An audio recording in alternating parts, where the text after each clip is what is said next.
Yo, what's up you guys? It's Webhead back at it again with some more Marvel Rivals. What I have for you today is kind of a Spider-Man tutorial style video where I'm just going to be going over some of the best settings to have for Spider-Man so that you can get the most out of the character when you play him, whether in quick play or competitive. First off, you want to make your way over to the settings, and then you want to make your way over to keyboard or controller settings, and then from there you want to select change hero, and then you want to obviously select Spider-Man. From here, you can adjust your overall sensitivity, your crosshair, and the settings to the specific hero you're playing. Scroll down to the hero section because that's where you want to be for this tutorial. The first setting we have here is targeting sensitivity while aloft. So when you hit an enemy with a web cluster, they gain a web icon above their head. This means that when you go to use the get over here ability, instead of pulling the enemy towards your character, it will instead grapple you towards them to do a kick attack instead. Adjusting this setting from default will force you to have to be a little bit more precise with your aim in order to pull off the get over here ability.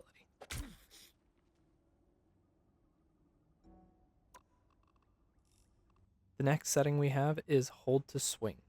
This is just a setting that changes when you go to swing, you either press the button or you hold it.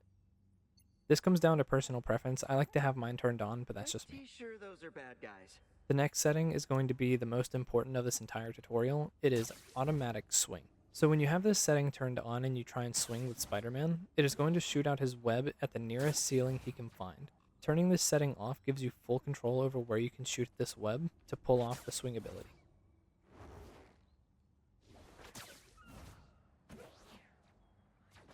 It also unlocks a feature that otherwise remained hidden with the automatic swing turned on, called Web Zip. Using Web Zip has completely changed how I use the character. The amount of extra speed you get while moving along the ground is insane. I think everyone who wants to learn and play Spider-Man should have this automatic swing turned off, just for this ability alone. The next setting we have is hold to wall crawl. This means that when Spider-Man is going up against a vertical surface, you have to hold down your wall crawling button for him to remain on the wall. This setting is also personal preference as it just comes down to how you think it should be. I have mine turned off.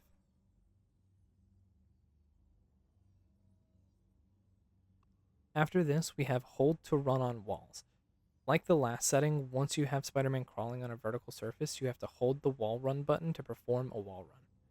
Again, this setting is all personal preference. Moving on, we have direction of wall crawling.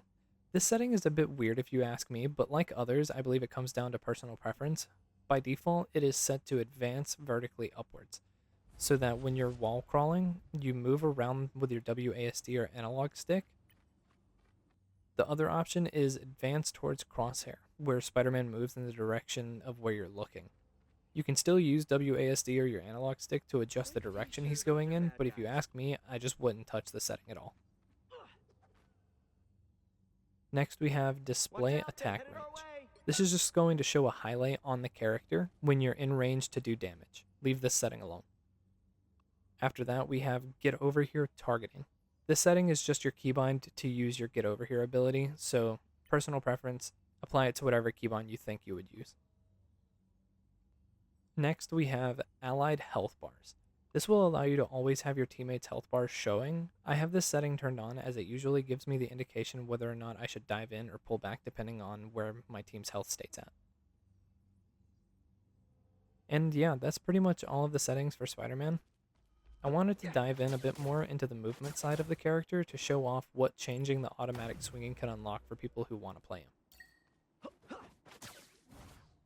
As I said previously, turning off the automatic swing setting allows you to be more precise in where you want your web to go, so when you're in the middle of a team fight and you need to get out, you don't have to get trapped hitting a wall and dying because of where the game thinks your web should go. Also, when you're swinging, instead of allowing the animation to play out when you let go of the web after performing the swing, I like to shoot out a web cluster because not only does it cancel the animation, but he also for some reason loses all of his momentum, so when you shoot out the web cluster, he continues with the same velocity he was swinging at, which can help you get back with your team if you have to swing all the way back from spawn, for example. Next, we're going to talk about the web zip ability. As I said, this allows you to move a bit faster on the ground instead of always swinging through the air because it's not always efficient trying to swing through tight spaces. As I said previously about using the web cluster at the end of the swinging to cancel the animation, you can apply to this as well, and perform a bunny hop to keep your momentum along the ground. Overall, I think if all of this is used properly, it will unlock Spider-Man's full capability and help players improve. I suggest hopping into the practice range and training your web swinging and web zipping to get a better understanding before hopping into rank, because it for sure takes some time to get used to, especially if you've been on the automatic swinging setting for a while. Other than that, I have nothing else left but to say I hope you all enjoyed the video. I've been enjoying Marvel Rivals a ton since launch, and I look forward to seeing you all in game sometime. Thanks for watching, and I'll see you next time.